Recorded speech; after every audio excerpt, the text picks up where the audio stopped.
Assalamualaikum warahmatullahi wabarakatuh.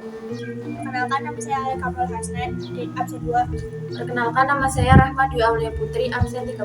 Saya Salsa Fedia, absen 31. Perkenalkan, nama saya Anissa Tita Putri, absen 3. Perkenalkan, nama saya Pusna Fikri Sada, absen 8. Perkenalkan, nama saya Muhammad Rian Adinama, absen 17. Kami akan menceritakan mengenai film Sultan Agung yang disutradarai oleh Hanung Bramantyo yang menceritakan Mataram kuno 3,5 abad sebelum merdeka. Di sini kami akan menjelaskan mengenai sinopsis film Sultan Agung yang disutradarai oleh Hanung Bramantyo.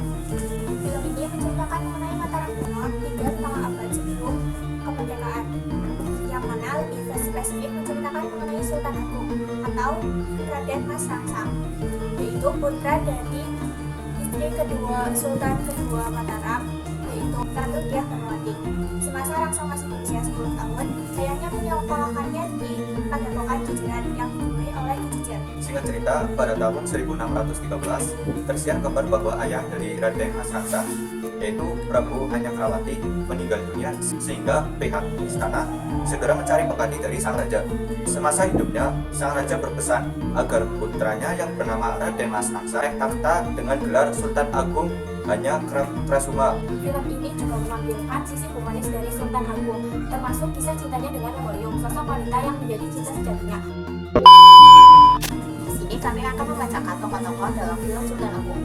Tokoh-tokoh dalam film Sultan Agung di antara lain yang pertama Sultan Agung yang berperan sebagai raja dalam Kesultanan Mataram pada abad ke-17, memiliki perwatakan di antara lain ia berani dalam menghadapi VOC walaupun ia harus menghadapi tantangan yang besar. Kemudian ia juga berwibawa, juga memiliki pemikiran yang cerdas dan strategis dalam mengatur kerajaan dan perang. Kedua yaitu Raden Mas Rangsang. Raden Mas Rangsang ini berperan sebagai Sultan Agung pada masa muda, memiliki perwatakan yaitu yang ambisius, yang memiliki tekad yang besar untuk menjadi pemimpin yang disegani oleh masyarakatnya. Kemudian ia juga memiliki semangat juang yang tinggi. Yang ketiga yaitu Lembayung. Lembayung merupakan wanita yang menjadi cinta sejati dari Sultan Agung. Dengan watak yaitu yang pertama penyayang, yang kedua setia, ia tetap mendukung Sultan Agung dalam setiap perjuangannya. Yang ketiga tegar, dalam menghadapi berbagai rintangan ia tetap tegar dan tulus mencintai. Yang keempat yaitu Nyai Lembah. Nyai Lembah merupakan sosok penasehat spiritual Sultan Agung yang memiliki watak bijaksana.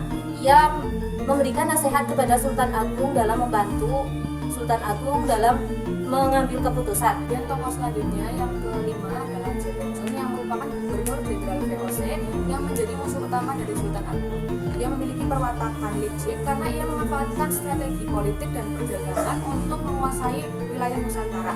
Ia juga memiliki perwatakan keji karena ia segan melakukan tindakan kekerasan untuk mencapai tujuan yang diinginkannya.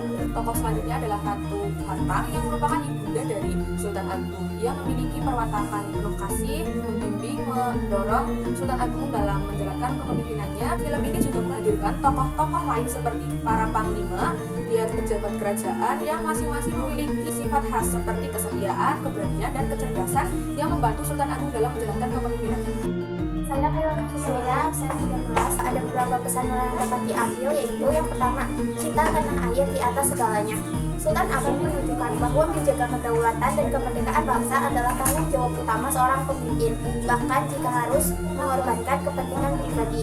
Yang kedua, kepemimpinan yang bijaksana. Film ini menampilkan perjuangan Sultan Agung dalam memimpin rakyatnya, menghadapi penjajahan, dan mengambil keputusan sulit demi melindungi kerajaannya.